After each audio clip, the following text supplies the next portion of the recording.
Hello and welcome to Convos with Clenergy. My name is Lee Constable. I'm your host, and today our convo is with serial entrepreneur Mike Consenheim. So I'm going to invite Mike onto the screen now so that we can chat about all things in the Philippines business when it comes to solar energy. Welcome to the stream, Mike. It's great to have you here. Good morning, Lee. Thanks you for having me. Oh, my pleasure.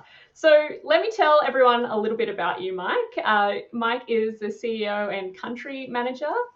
He's also a Dutch citizen and true advocate for a sustainable future. He's an entrepreneur at heart, and whether it's revolutionizing the renewable energy landscape, being a restaurateur, working with home automation, real estate development, being a co-founder of the Dutch Filipino Chamber of Commerce, or even investing in the local car racing industry, he's a professional engaging in various industries, and he doesn't look like he's going to stop.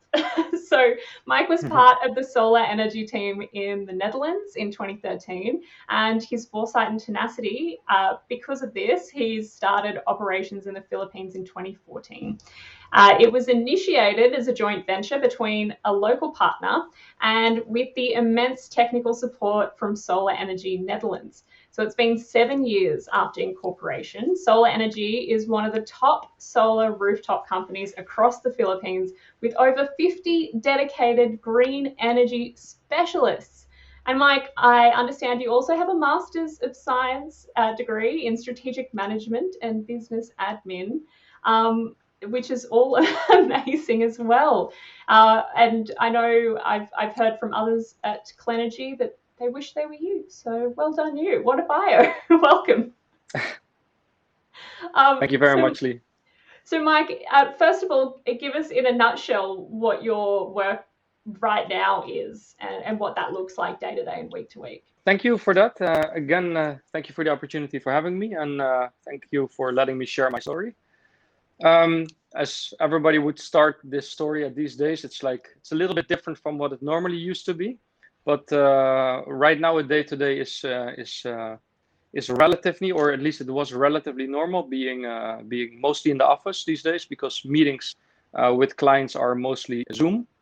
However, the Philippines, I'm not sure if people are aware, but the Philippines is moving into a lockdown again starting tomorrow. So not so much office work anymore, since we're not even allowed to intercities. But just to get back on the normal situation of work, I would be focused mostly on business development and running the general operation of the company. So basically getting new clients, contacting our company with our legal departments, with our finance department, planning cash flow, planning procurement. Actually, I would pretty much touch upon all different departments on day-to-day basis. Yeah, busy day. Well, tell us a little bit about your drive to bring renewables to the Philippines. What was this journey like? It was very, very unique for me personally. I mean, a bit of a roller coaster also, I would say. I was working at SolarNRG in the Netherlands in the early days when I was still doing my master's, still in college. And I worked there for several months, and I met the owner. We had a really good click. I did some special projects for them, writing business plan for them to approach banks for more funding. So I really had to know the inside and outsides of that company back then. So I already fell in love with the company back then, but I did not initially start working for SolarNRG when I moved abroad. I was actually pretty much sent abroad by a consultancy company, and they sent me to the Philippines, where I did several projects. And then along the line of doing those projects, I also fell in love with the Philippines. So while I was here in the Philippines, I realized, first of all, the amount of sunlight. As you can see, it's another bright day today. So there's always a lot of sun here in the Philippines, which is the key thing you need for solar in the first place. And then secondly, I realized that the cost of electricity is very, very high, specifically in the Philippines amongst all the Southeast Asian countries here. So, I mean, a lot of sunlight, high electricity costs, that just calls for solar. So I started having some initial conversations while I was still working as consultant with my partner back in SolarNRG in Netherlands. And he was very much open to the idea of doing a solar energy in the Philippines. So I slowly but surely started working on finding local partners, because I'll touch upon that again later, but I believe that local partners, especially in the Philippines, but pretty much in any country where you are trying to move into, is extremely important for you to be successful in that business. So yeah, I found some really good local partners, which I'm extremely happy with.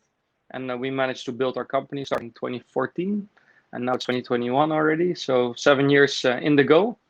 As with any company that starts new, it was challenging in the first couple of years, but since 2018 we started doing pretty well and growing, yeah, between 50 to 80% every year.